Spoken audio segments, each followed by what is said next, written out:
তাহলে এখন আমরা যে কনসেপ্টটা আলোচনা করব সেই কনসেপ্টটা হচ্ছে শ্রোডিঞ্জারের তরঙ্গ সমীকরণ বা শ্রোডিঞ্জারস ওয়েভ ইকুয়েশন। এই কনসেপ্টটা দেখো, এখানে একটা সাইন ওয়েভ দেওয়া আছে। সাইন ওয়েভ কজ ওয়েভ তো নিশ্চয়ই আমরা জানি। এটা হচ্ছে একটা সাইন ওয়েভ বা সাইন তরঙ্গ, সাইন ওয়েভ। আর এটা হচ্ছে একটা কজ ওয়েভ, কজ তরঙ্গ। আমরা এই তরঙ্গ সমীকরণে সাইন ওয়েভই আপাতত কনসিডার করব। এটা জাস্ট একটা সাইন ওয়েভ।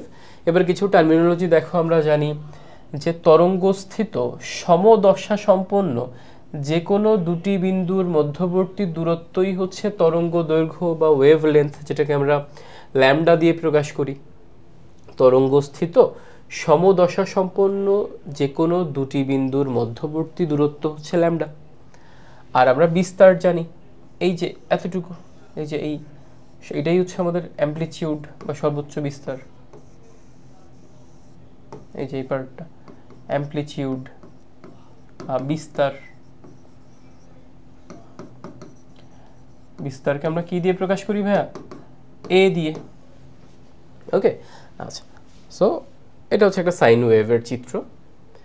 মনে করি একটি সাধারণ তরঙ্গ যা এক্স অক্ষ বরাবর প্রবাহিত হচ্ছে। ওই যে সাইন ওয়েভের কথা বললাম না, যেটা এক্স অক্ষ বরাবর প্রবাহিত হচ্ছে, এটা এক্স অক্ষ, এটা ওয়াই অক্ষ। তাহলে ওয়েভটা এক্স অক্ষ বরাবর প্রবাহিত হচ্ছে। আমরা জানি একটি নির্দিষ্ট সময়, একটা নির্দিষ্ট সময়, ধরো টি সময়, একটা নির্দিষ্ট সময়ে তরঙ্গের বিস্তারের সমীকরণ হচ্ছে এই সমীকরণটা। এটা কিন্তু আমরা এইচএসসিতেও পড়ে আসছি। তাহলে আমরা এমনি সর্বোচ্চ বিস্তার আমরা জানি এ, সর্বোচ্চ বিস্তার এ। বাট যে কোনো একটা স্পেসিফিক টাইমে একটা তরঙ্গ মুভ করতেছে, যে কোনো একটা স্পেসিফিক টাইমে তার বিস্তার কত সেটাকে আমরা ধরতেছি সাই হিসেবে। এই যে সিম্বলটা, এই সিম্বলটা হচ্ছে সাই, পিএসআই। এর উচ্চারণ হচ্ছে অনেকটা এরকম, সাই। ওকে, সো এই সাইয়ের পরিচয় কি ভাইয়া? সাইয়ের পরিচয় হচ্ছে একটা তরঙ্গের মধ্যে যে কোনো একটা স্পেসিফিক টাইমে, ধরো সেই টাইমটা হচ্ছে টি, তাহলে যে কোনো একটা স্পেসিফিক টাইম টিতে তার বিস্তার কত। এ দেখো, সাই হচ্ছে যে কোনো সময় টিতে তরঙ্গের বিস্তার। এ হচ্ছে আমাদের ম্যাক্সিমাম অ্যামপ্লিটিউড বা সর্বোচ্চ বিস্তার, ল্যামডা তরঙ্গ দৈর্ঘ্য। আর এটা হচ্ছে নিউ, নিউ হচ্ছে কম্পাঙ্ক। ওকে, তাহলে এর মধ্যে কোনটার পরিচয় কি সবগুলো বলে দিল। সাইয়ের পরিচয় হচ্ছে টি সময়ে কোনো একটা তরঙ্গের বিস্তার, আর এখানে এ হচ্ছে সর্বোচ্চ বিস্তার, ল্যামডা হচ্ছে আমাদের তরঙ্গ দৈর্ঘ্য, নিউ হচ্ছে কি কম্পাঙ্ক বা ফ্রিকোয়েন্সি, আর টি হচ্ছে ওই টাইমটা, যে টাইমটা আমরা কনসিডার করতেছি সেই টাইমটা। এখন এখান থেকে এইখানে ভাইয়া কিভাবে আসছে? খুব সহজ। দেখো তো, আমরা এখানে লিখলাম যে এখান থেকে আমরা পাইছি যে psi is equal to A sine 2 pi X by lambda minus nu T. এটা আমরা এখান থেকেই পাইছি। এবার এটাকে চাইলে ভাই একটু সিম্পলিফাই করা যায়। দেখো তো, এ সাইন 2 পাই রাখো, এই এতটুকু ব্র্যাকেটের মধ্যে যতটুকু অংশ আছে এটুকু লসাগু করো। লসাগু কত হয়? ল্যামডা। আর এখানে পাবা কি? এক্স মাইনাস ল্যামডা নিউ টি। নিউ কিন্তু ভাই ফ্রিকোয়েন্সি বা কম্পাঙ্ক। ওকে, আচ্ছা। সো এটাকে আরেকটু চাইলে সিম্পলিফাই করে এভাবে লেখা যায় না? এই যে তুমি 1 বাই ল্যামডাকে বাইরে নিয়ে আসো, তাহলে এটা হবে 2 pi by lambda X minus V lambda T বা ল্যামডা ভিটি। বুঝো কি না? দেখো, জাস্ট এই যে 1 বাই ল্যামডার যে অংশটা ছিল সেটা এসে নিয়ে আসছে। এই পুরোটাই তো সাইনের অ্যাঙ্গেল হিসেবে কাজ করতেছে, তাই না? আচ্ছা, তাহলে আমরা আনলাম, এইখান থেকে এখানে আসলাম। ওকে, এবার আমরা অলরেডি কিন্তু জানি, এর আগেও ভাবে বিস্তারিত আলোচনা করছি যে সি ইজ ইকুয়াল টু, আমরা ফর্মুলা অ্যাকচুয়ালি জানি কি, V is equal two F lambda. এটার সাথে আমরা বেশি পরিচিত। এবার তুমি বেগকে সি চিন্তা করো, কম্পাঙ্ককে নিউ চিন্তা করো, আর ল্যামডা হচ্ছে তরঙ্গ দৈর্ঘ্য। তাহলে সি ইজ ইকুয়াল টু কি? Nu lambda. লেখা যায় ভাইয়া C is equal to nu lambda. তাহলে দেখো তো এখানে কি ছিল? এই যে নিউ ল্যামডা, এতটুকু সি লেখা যায়। তাহলে দাঁড়ায় কি? এক্স মাইনাস এতটুকু হচ্ছে সি আর এটি, তাহলে এক্স মাইনাস সিটি। এখানে এটাই লেখা হয়েছে যে এক্স মাইনাস সিটি, আর বাদ বাকি যেটুকু আছে সবটুকু অ্যাজ ইট ইজ রেখে দিছি। ওকে, এবার আমাদের কি করতে হবে, ডিফারেন্সিয়েশন করতে হবে, দুইবার ডিফারেন্সিয়েশন করব আমরা, এই সাইকে আমরা দুইবার ডিফারেন্সিয়েশন করব। এবার এক্স এর সাপেক্ষে ডিফারেন্সিয়েশন করি, এটা হচ্ছে এই যে ডি, ধরো ডিডিএক্স অফ সাই, ঠিক আছে, বা তুমি যেটাকে এভাবে লিখতে পারতা ডিডিএক্স অফ সাই। ওকে, তাহলে ডিডিএক্স অফ সাই মানে কি, এই এতটুককে তোমার ডিফারেন্সিয়েশন করতে হবে। এবার এটার অর্থ হচ্ছে এটা আমরা লিখে ফেলি, ডিডিএক্স অফ সাই এর মান কত, এ সাইন 2π/λ x মাইনাস সিটি। এবার এটা একটু ভাঙাও, এটা কিভাবে লেখা যায়, আমরা জানি এই যে ডিডিএক্স অফ এ, তো ভাই এখানে একটা কনস্ট্যান্ট ভ্যালু, তাই না, কনস্ট্যান্ট, এই জিনিসটা একটু মনে রাখো। আমরা যখন ধরো ডিডিএক্স অফ কোনো একটা কনস্ট্যান্ট ভ্যালু, সি যে কোনো ধরো 5, 7, 10 যে কোনো একটা constant value, d d x of C X, আগে কনস্ট্যান্ট কিন্তু বাইরে চলে আসে, এটা হয় সি ডিডিএক্স অফ এক্স। তাহলে ডিডিএক্স অফ এক্স এর মান কত, 1, তাহলে C into 1 is equal to C. এটা আমি একটু উদাহরণ দিয়ে বুঝাই। ধরো ভাই আমি চাচ্ছি যে ডিডিএক্স অফ 5x করতে, এই 5ই তো কনস্ট্যান্ট সি, তাই না, তাহলে আমরা জানি ডিডিএক্স অফ 5x মানে কত, ডিডিএক্স অফ 5x মানে 5, বাট এটা আসছে কিভাবে, এটা আসছে হচ্ছে 5 বাইরে চলে আসছে আর x এর সাপেক্ষে ডিফারেন্সিয়েশন হয়েছে ডিডিএক্স অফ x, তাহলে ডিডিএক্স অফ x মানে কত, 1, তাহলে 5 ইন্টু 1 ইজ ইকুয়াল টু 5। এভাবেই আসলে ডিডিএক্স অফ 5x এর মান 5 আসে। ওকে, ডিডিএক্স অফ 6 এর মান 6, ডিডিএক্স অফ 10x এর মান 10। ওকে, আচ্ছা, তাহলে আমরা করলাম এটা। ওকে, আমি এটা মুছে ফেলছি, আমি একটু লিখে ফেলি, তারও একটা মিনিট।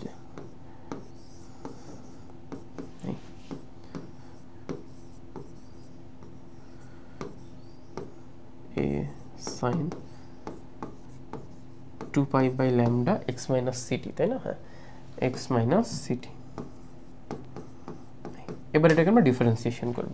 তাহলে ভাই এ কি হিসাবে কাজ করতেছে বলো তো, এ একটা কনস্ট্যান্ট হিসাবে কাজ করতেছে না, তাহলে এ বাইরে চলে আসবে, এই যে ডিডিএক্স অফ সি এক্স সমান কনস্ট্যান্ট বাইরে চলে আসে, তাহলে এটাকে এভাবে লেখা যায়, দেখো তো, এই আমি একদম ভাঙায় লিখাই দিচ্ছি, হ্যাঁ, তোমরা জাস্ট বোঝার জন্য, তোমরা এত ভাঙায় না লিখলেও পারবা পরীক্ষায়, সমস্যা নেই।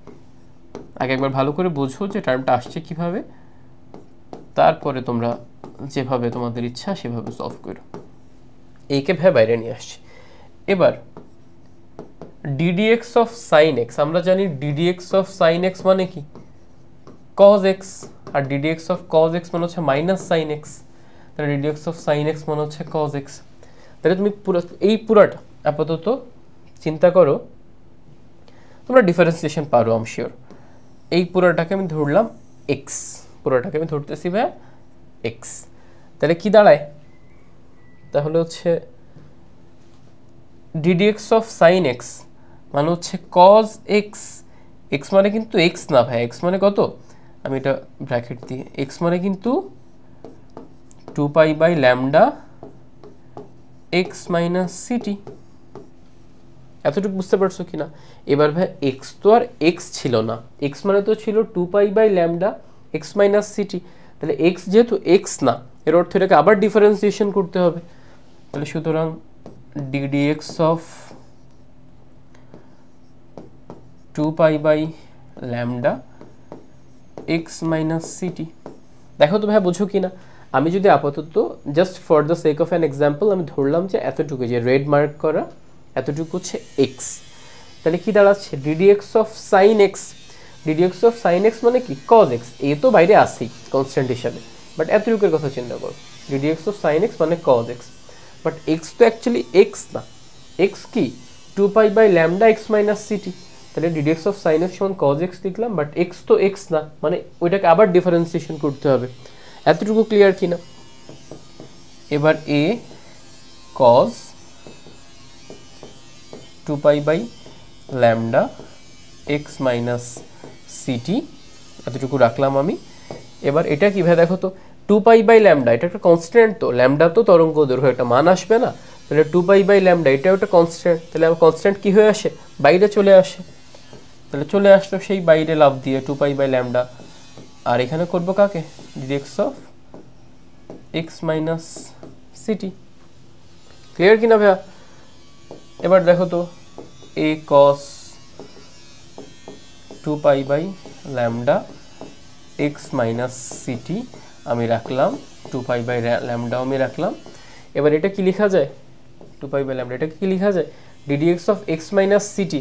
এটাকে তুমি চাইলে তাহলে এই দেখো ddx অফ x একটা term, ddx of minus city একটা টার্ম, বাট সিটি এটা তো কনস্ট্যান্ট টার্ম, সিটি একটা কনস্ট্যান্ট টার্ম না। তাহলে আমি যদি তোমাকে বলি যে ভাই তুমি এক কাজ করো ddx অফ 5 করো, এটা জিরো না, মানে কোনো একটা কনস্ট্যান্ট ভ্যালুর ডিফারেন্সিয়েশন তো জিরো। তাহলে এখানে কি লেখা যাবে, তাহলে এখানে শুধুমাত্র থাকবে ddx অফ x। এটা একটু ভালো করে বোঝো, এটা তুমি যদি ভাঙাও তাহলে কি পাবা, ভাঙাইলে ddx of x into ddx of minus city. তাহলে ddx অফ মাইনাস সিটি এটা তো জিরো, কারণ কনস্ট্যান্ট, সিটি হচ্ছে কনস্ট্যান্ট। তাহলে কনস্ট্যান্টের যে ডিফারেন্সিয়েশন করবা সেই কত পাবা, জিরো পাবা। তো তাহলে আলটিমেটলি যেখানে একটা টার্ম থাকে সেটা হচ্ছে ddx অফ x।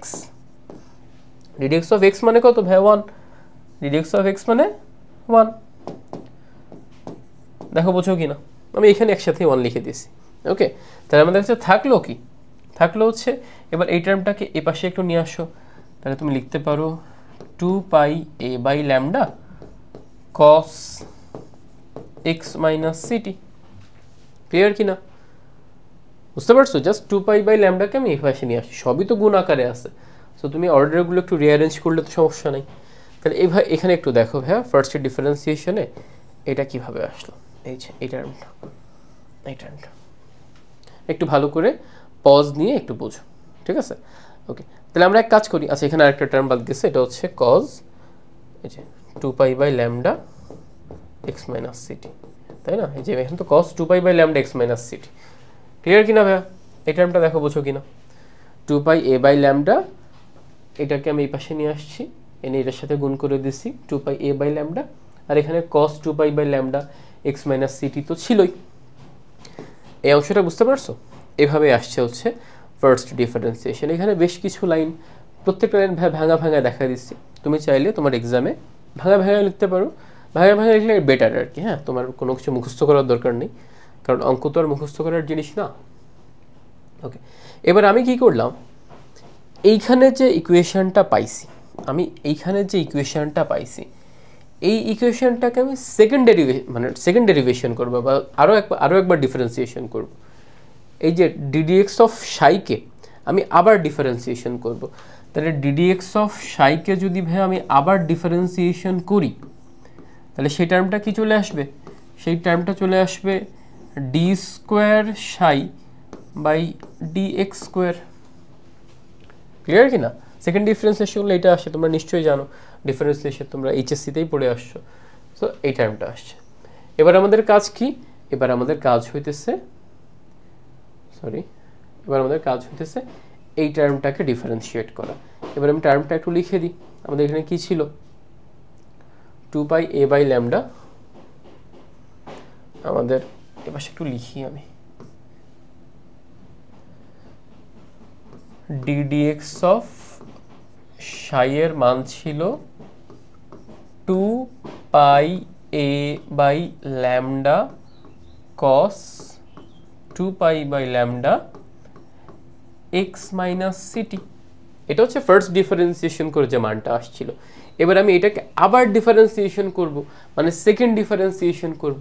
এবার দেখো তো ভাই সেকেন্ড ডিফারেন্সিয়েশন করলে কি দাঁড়ায়, d square psi by dx square is equal to, এটা কনস্ট্যান্ট রেখে দাও। তাহলে এই জিনিসটা কি, মানে আমি ভাঙায় করাচ্ছি, মানে এটাকে এই টার্মটাকে আবার ডিফারেন্সিয়েট করা। তাহলে ddx of 2 pi a by lambda cos 2 pi by lambda x minus C T. এটাই তো, আবার ডিফারেন্সিয়েশন করতে হবে এটাকে সেকেন্ড বার করে, ফার্স্ট বার করে যেটা পাইছিলাম। এবার আমরা করব কি, এই পুরো টার্মটা কি ভাইয়া, এই পুরো টার্মটা 2 pi a by lambda, 2 pi a by lambda. তাহলে এই পুরো টার্মটা কনস্ট্যান্ট, সে বাইরে চলে আসবে।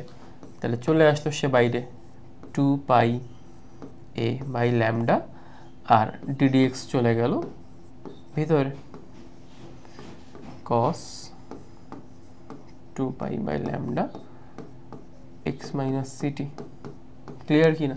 জাস্ট ভাই কনস্ট্যান্টটাকে বাইরে নিয়ে আসছি, এত ভাঙায় করার প্রয়োজন নাই যদিও, তাও তোমাদের বোঝার সুবিধার্থে এত ভাঙায় করাচ্ছি আর কি। এবার রেখে দাও এই কনস্ট্যান্ট টার্মটাকে, 2 পাই এ বাই ল্যামডাকে রেখে দাও।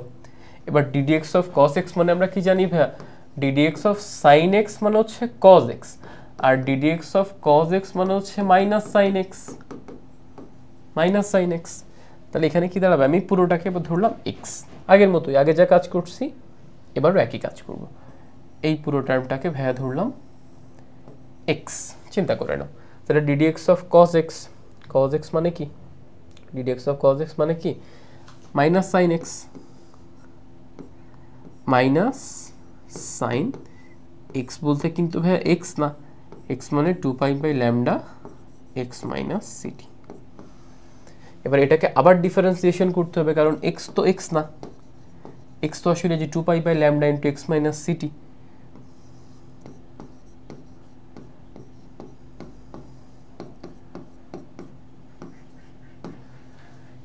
দেখো তো ভাই বুঝো কিনা ক্লিয়ারলি। ওকে, এবার আমরা এক কাজ করি, 2 pi A by lambda minus sine 2 pi by lambda X minus সিটিকে আমি রেখে দিলাম, এক্স্যাক্টলি রেখে দিলাম। এবার এটা কিভাবে করব, এই 2 পাই বাই ল্যামডা এটা কনস্ট্যান্ট, এটা বাইরে বের হয়ে আসবে, বের হয়ে আসলো বাইরে 2 পাই বাই ল্যামডা। আর এটুকু ডিফারেন্সিয়েশনগুলো একটু আগেই বললাম যে ddx of x minus city মানে কত হবে, ডিডিএক্স অফ মাইনাস সিটি তো 0 হয়ে যাবে, তাহলে ডিডিএক্স অফ এক্স থাকবে আলটিমেটলি 1। একটু আগেই বুঝাইছি, এই জন্য সরাসরি লিখে দিছি আর কি। এবার তুমি এই টার্মটাকে এই পাশে নিয়ে আসো, তাহলে আলটিমেটলি কত হয়ে যাচ্ছে, 2 pi A by lambda into এটার পাশে আনো 2 pi by lambda into minus sine 2 pi by lambda X minus C T. এবার একসাথে লিখে ফেলে, মাইনাসটাকে বাইরে নিয়ে আসো, মাইনাস এটার সাথে এটা গুণ করলে কত হবে, 4 পাই স্কোয়ার এ বাই নিচে ল্যামডা, ল্যামডা গুণ করলে ল্যামডা স্কোয়ার, আর এখানে থাকলো sine 2 pi by lambda X minus C T. Clear? এবার এটার সাথে একটু ম্যাচ করে দেখো, এই যে এটা মাইনাস 4 পাই স্কোয়ার এ, এখানে রাখছি একই তো কথা, minus 4 pi square A by lambda square sine 2 pi by lambda X minus C T. এই যে এই টার্মটা, এই টার্মটা এখানে আসছে। ক্লিয়ার ভাইয়া? এবার তোমরা একটু মনে করে দেখো তো যে এতটুকু টার্ম, এই যে এতটুকু টার্ম, এতটুকু টার্ম এটা আসলে কার মান, এটা আসলে সাই এর মান না? দেখো তো ফার্স্ট স্লাইডে, এটা আসলে সাই এর মান না? তাহলে এই যে ভ্যালুটা, এই ভ্যালুটাকে আমি রিপ্লেস করতে পারি কি দিয়ে, সাই দিয়ে, কারণ ওটা সাই এর মান। দেখো তো তাই করছে এখানে, minus 4 pi square by lambda square, আর এই এতটুকুর পরিবর্তে লেখা হয়েছে সাই, যেহেতু সাই এর মান এটা। ক্লিয়ার? এবার আমি কি করলাম, এবার আমরা এই যে এই টার্মটা এখানে কি ছিল ভাইয়া, এখানে ছিল না এটা যে d square psi by D x square is equal to এটা ডি এক্স স্কোয়ার। এবার এটাকে তুমি বামে নিয়ে আসো, মানে ডান থেকে বামে নিয়ে আসো, এটা প্লাস হয়ে যাবে। তাহলে প্লাস হয়ে গেলে কি হবে, D square psi by D x square, এটা মাইনাস ছিল, বাম পক্ষে আসলে প্লাস হয়ে যাবে, plus 4 pi square psi by lambda square is equal to 0। Just পক্ষান্তর করছি, বাম থেকে ডানে আনছি, মাইনাসে ছিল, ডান থেকে বামে আনছি, মাইনাস ছিল প্লাস হয়ে গেছে। ক্লিয়ার? এই হচ্ছে এই টার্মটা। এবার কথা হইতেছে ভাই, তো আমরা শুধুমাত্র এক্স এর সাপেক্ষে ডিফারেন্সিয়েশন করলাম না দুইবার, এক্স এর সাপেক্ষে দুইবার ডিফারেন্সিয়েশন করলাম। এবার দেখো এই সমীকরণটি হচ্ছে সব ধরনের তরঙ্গের সাধারণ সমীকরণ। আমরা জানি গতিশীল ইলেকট্রনের মোট ই যদি তার শক্তি হয়, মোট এনার্জি যদি ই হয়, তাহলে সেটা কার কার যোগফল? আমরা জানি total energy is the some of kinetic energy and potential energy. মোট শক্তি হচ্ছে গতিশক্তি বা কাইনেটিক এনার্জি প্লাস স্থিতিশক্তি বা বিভব শক্তি, পটেনশিয়াল এনার্জি। তাহলে আমি যদি এটাকে ই ধরি, মোট শক্তিকে ই ধরি, গতিশক্তিকে যদি ই কে ধরি, ই কে কেন? গতিশক্তির ইংরেজি হচ্ছে কাইনেটিক এনার্জি, আর বিভব শক্তি বা স্থিতিশক্তিকে ইপি, পটেনশিয়াল এনার্জি। ক্লিয়ার? এটাই বলছি, আমরা জানি মোট শক্তি হচ্ছে গতিশক্তি এবং স্থিতিশক্তির যোগফল। আচ্ছা, ওকে, এই দেখো তো গতিশক্তি এবং স্থিতিশক্তি। ক্লিয়ার? আচ্ছা, এরপর আমরা করব কি? এরপর হচ্ছে এই যে আমরা গতিশক্তির সূত্র জানি, হাফ mv², আর এখানে স্থিতিশক্তিকে আমরা ধরলাম জাস্ট ইউ ধরছি। স্থিতিশক্তিকে কি ধরছি ভাই? ইউ ধরছি। তাহলে কি দাঁড়াইছে দেখো তো, ই ইজ ইকুয়াল টু গতিশক্তিকে ধরলাম হাফ mv², আর বিভব শক্তি বা স্থিতিশক্তিকে ধরলাম ইউ। তাহলে এটা কিভাবে লেখা যায়? ইউটাকে বামে নিয়ে আসো, E minus U is equal to half mv²। Clear কি না? কার পরিচয় কি? ইর পরিচয় মোট শক্তি, ইউ এর পরিচয় স্থিতিশক্তি বা বিভব শক্তি, এম এর পরিচয় ভর, ভি এর পরিচয় বেগ। কার? ইলেকট্রনের আর কি। এম এর পরিচয় ইলেকট্রনের ভর, ভি হচ্ছে ইলেকট্রনের বেগ, ইউ হচ্ছে আমার পটেনশিয়াল এনার্জি বা স্থিতিশক্তি বা বিভব শক্তি, যেভাবেই বল। ডি ব্রগলির সমীকরণ থেকে আমরা কোন পর্যন্ত আসছিলাম মনে আছে তো ভাইয়া? Lambda is equal to h by m v, আমরা প্রমাণ করে দেখাইছিলাম। এবার এটা কিভাবে লেখা যায়? M v is equal to h by lambda. De Broglie থেকে এই পর্যন্ত আসে না?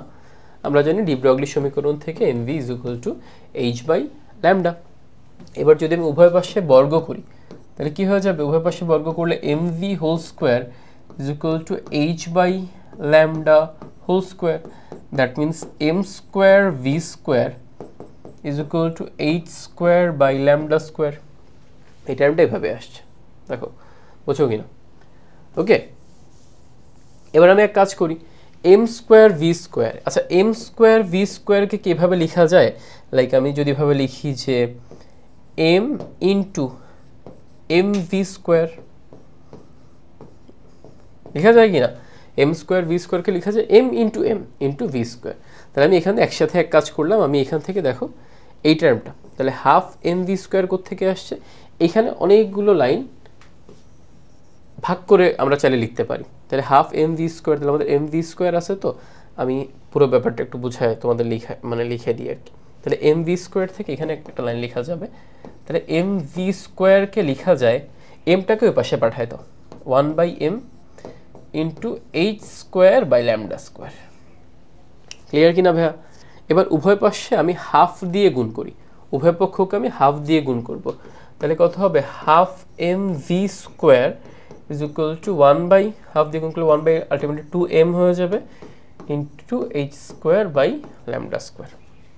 এই টার্মটা হচ্ছে এখান থেকে, এখানে কয়েকটা লাইন মানে তোমার হচ্ছে সরাসরি লিখে দেওয়া হয়েছে, বাট তুমি যদি চাও যে ভাঙায় লিখতে পারবে। এবার বোঝো কিনা দেখো তো এই টার্মটা কীভাবে আসছে। প্রথমে এই যে m into m v square করে এমটাকে বাসে পাঠিয়ে দিচ্ছি, পরে উভয় পক্ষকে হাফ দিয়ে গুণ করছি। এবার হাফ এম ভি স্কোয়ারের মান কত? একটু আগেই তো পাইছি যে হাফ এম ভি স্কোয়ারের মান হচ্ছে ই মাইনাস ইউ। এবার আমি এক কাজ করলাম, এই হাফ এম ভি স্কোয়ারের পরিবর্তে বসাই দিলাম ই মাইনাস ইউ। কোত্থেকে আসছে? ওই যে মোট শক্তি হচ্ছে গতিশক্তি আর বিভব শক্তির যোগফল। তাহলে গতিশক্তি কত? মোট শক্তি আর বিভব শক্তির বিয়োগফল। গতিশক্তি হচ্ছে মোট শক্তি আর বিভব শক্তির বিয়োগফল। ওকে, আর এটাকে একটু অ্যারেঞ্জ করে এভাবে লেখা যায় কিনা দেখো তো, বোঝো কিনা? মানে এই জিনিসটাকে তুমি এইচ স্কোয়ারটা জাস্ট 1 ইন্টু এইচ স্কোয়ার, তো সো আলটিমেটলি তুমি এটা কীভাবে লিখতে পারো? H square by 2m lambda square. তুমি এটা কীভাবে লেখো? H square by 2m into 1 lambda square. এভাবে লিখছে, জাস্ট একটু অ্যারেঞ্জ করে লিখছে আর কি। এই ওকে, সো আমরা এখান থেকে আরেকটা জিনিস আসে যে আমি যদি এখান থেকে 1 ল্যামডা স্কোয়ার বের করতে চাই, এখান থেকে যদি 1 ল্যামডা স্কোয়ার বের করতে চাই, কত আসে দেখো তো? তাহলে তুমি লিখতে পারো যে 1 lambda square is equal two, আচ্ছা এভাবে আমি ভাঙাই দিই তোমাদের জন্য এই ব্যাপারটা। দেখো এটাকে কি ছিল? E minus U is equal to H square by 2m। কিছু জিনিস এখানে ডাইরেক্ট ডেরিভেশন করে দিছে, কারণ এখন তোমরা ইউনিভার্সিটি লেভেলে তো সব জিনিস অত ভাঙায় লেখা হয় না। তাহলে তুমি এক কাজ করো, 2m কি আছে এ পাশে ভাগাকারে আছে, এটা পাশে আসলে গুণ হয়ে যাবে। তাহলে 2m into e minus U is equal to h square into 2 1/λ square. বুঝো কি না? h স্কোয়ার 1/λ স্কোয়ারের সাথে কি আকার আছে? গুণ আকারে। h স্কোয়ার 1/λ স্কোয়ারের সাথে গুণ আকারে আছে। তাহলে এই পাশে গেলে সেটা ভাগ হয়ে যাবে। তাহলে তুমি এটাকে এভাবে লিখতে পারো যে 2m into e minus U divided by h square is equal to 1/λ square. যায় না লেখা? এই জন্য এটা এভাবে আসছে, দেখো এই যে। ক্লিয়ার? আচ্ছা, 1/λ স্কোয়ারের এই মান সমীকরণ 5-এ বসাবো। সমীকরণ 5 আমাদের কোথায় ছিল? সমীকরণ 5 ছিল এই যে এইখানে। এই যে আমরা ওই যে সেকেন্ড ডেরিভেশন করে যে মানটা পাইছিলাম এইখান থেকে। এখানে কার মান লাগবে? এই যে দেখো তো ভাইয়া, এই জিনিসটাকে একটু ভাঙাইলে তুমি এভাবে লিখতে পারো না? আমি এটা থাক, এটাকে একটু ভাঙাইলে এভাবে লেখা যায় 4π স্কোয়ার, এভাবে লেখা যায় প্লাস 4π স্কোয়ার lambda square তো, so I can write just like this 4π square psi into 1/λ square। লেখা যায় কি না? 4π square psi into 1/λ square। এই যে 1/λ square এর মানটা এবার আমি বসাই দিব এখানে, দেখো এই যে 1/λ square এর মান যেটা, সেটা এখানে বসাই দিলে আলটিমেটলি এভাবে আসে। এই যে ক্লিয়ার? এটা আমি একটু দেখাই দিই কীভাবে আসছে, আমি এটা একটু ডিরাইভ করে দেখাই দিই। আগে ইকুয়েশনটা কী ছিল? 4π স্কোয়ার psi/λ স্কোয়ার। ওকে, 4π স্কোয়ার psi/λ স্কোয়ার এটা ছিল ভাইয়া।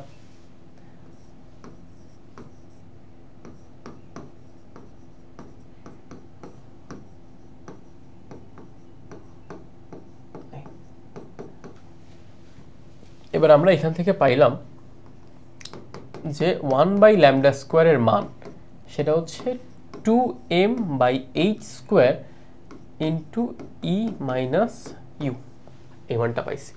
এবার আমি এটাকে একটু সিম্পলিফাই করে এভাবে লিখতে পারি, দেখো তো ভাইয়া, d square psi by dx square plus 4π square psi into 1/λ square is equal to 0।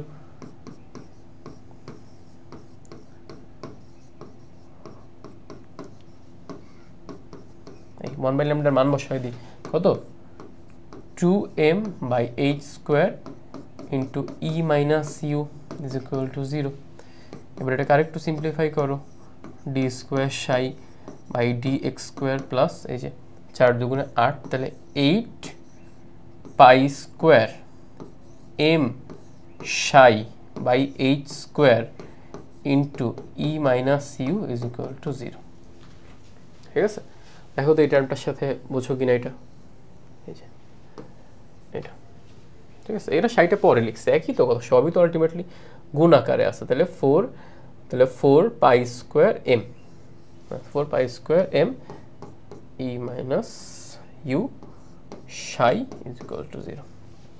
এই যে d square psi by dx square plus 8π square m by h square into e minus U into psi is equal to 0। এই ক্যালকুলেশনটা এভাবে আসছে, এই যে এটা। ওকে, আচ্ছা, এবার আমরা তো শুধুমাত্র একটা জিনিস খেয়াল করছো যে আমরা শুধুমাত্র একটা অ্যাক্সিস চিন্তা করছি, আমরা শুধুমাত্র একটা অ্যাক্সিস 1D নিয়ে কথা বলছি। আমরা ডিফারেন্সিয়েশন করছি কি, আমরা যদি অ্যাক্সিসের কথা চিন্তা করি, এই তিনটা অ্যাক্সিস ধরো, এটা হচ্ছে লেটস সে এক্স অ্যাক্সিস, এটা ওয়াই, এটা জেড, এবং প্রত্যেকের মধ্যবর্তী কোণ কত? 90 ডিগ্রি। এখানে প্রত্যেকের মধ্যবর্তী কোণ 90 ডিগ্রি। মানে এটা তো একটা 2D ফিল্ড, 2D ফিল্ডে 3D তো ভালো করে বুঝবা না, বাট এটা হচ্ছে একটা 3Dর ফিগার আর কি। সো এইখানে আমরা শুধুমাত্র একটা অ্যাক্সিস নিয়ে আলোচনা করছি, বাট ওয়েভটা শুধু এক্স অ্যাক্সিসে আলোচনা করছি, ওয়েভটা ওয়াই অ্যাক্সিসে হতে পারতো না, আবার জেড অ্যাক্সিসে হতে পারতো না। এর অর্থ তোমার কি আরও দুইটা অ্যাক্সিস কিন্তু এখানে চিন্তা করতে হবে। তাহলে একইভাবে আমরা যেমন এক্স অ্যাক্সিসে কল্পনা করছি, একইভাবে যদি ওয়াই অ্যাক্সিস জেড অ্যাক্সিসে করতাম, করে ফাইনালি যে সমীকরণটা আসতো, এটা আসতো এরকম। এখানে লিখছে দেখো, এই সমীকরণটি শুধুমাত্র এক্স অক্ষ বরাবর প্রবাহিত একটি কণার তরঙ্গ সমীকরণ প্রকাশ করে। ওই যে বলছিলাম শুধুমাত্র আমরা এক্স অক্ষকে কনসিডার করছি, বাট এটা তো ওয়াই অক্ষও হইতে পারতো, এটা তো আবার জেড অক্ষও হইতে পারতো। সো তোমাকে 3টা অ্যাক্সিসই বিবেচনা করতে হবে। করে ফাইনাল সমীকরণ দেখো, এটা এক্স অ্যাক্সিসের বেসিসেও করা হয়েছে, ওয়াই এর বেসিসেও করা হয়েছে, জেড এর বেসিসেও করা হয়েছে, ফাইনালি এটা আসে। তোমাদের পরীক্ষায় আসলে এইভাবে যে লিখছি ভাইয়া একদম এক্স পর্যন্ত করে ফেলবা পুরোটা, এরপরে বাকিটা লিখে দিবা যে এখানে আমরা x axis, y axis, z axis ত্রিমাত্রিক দিক যদি চিন্তা করি তখন যে ফাইনাল ইকুয়েশনটা আসে এইটা। তোমাদের আবার ওয়াই জেড এর জন্য করার দরকার নেই, শুধু এক্স এরটা যে করে দেখাইলাম ওইভাবেই করবা, করে ওয়াই জেডে জাস্ট এভাবে বসায় দিবা সরাসরি। যে আমরা তো শুধুমাত্র একটা অ্যাক্সিস চিন্তা করলাম, আরও 2টা অ্যাক্সিস চিন্তা করলে ফাইনাল ইকুয়েশনটা এই ফর্মে আসতো। এটাকেই এই মানে এই যে সমীকরণটা ফাইনালি আসলো 3টা অ্যাক্সিস চিন্তা করার পরে, বড় একটা সমীকরণ। এই সমীকরণটাই হচ্ছে সেই শ্রোডিঞ্জারের বিখ্যাত ওয়েভ ইকুয়েশন। ওকে, আচ্ছা, এটা গেল আমাদের শ্রোডিঞ্জার্স ওয়েভ ইকুয়েশন বা শ্রোডিঞ্জারের তরঙ্গ সমীকরণ। ঠিক আছে, বাসায় একটু প্র্যাকটিস না করলে কিন্তু এগুলো পারবা না।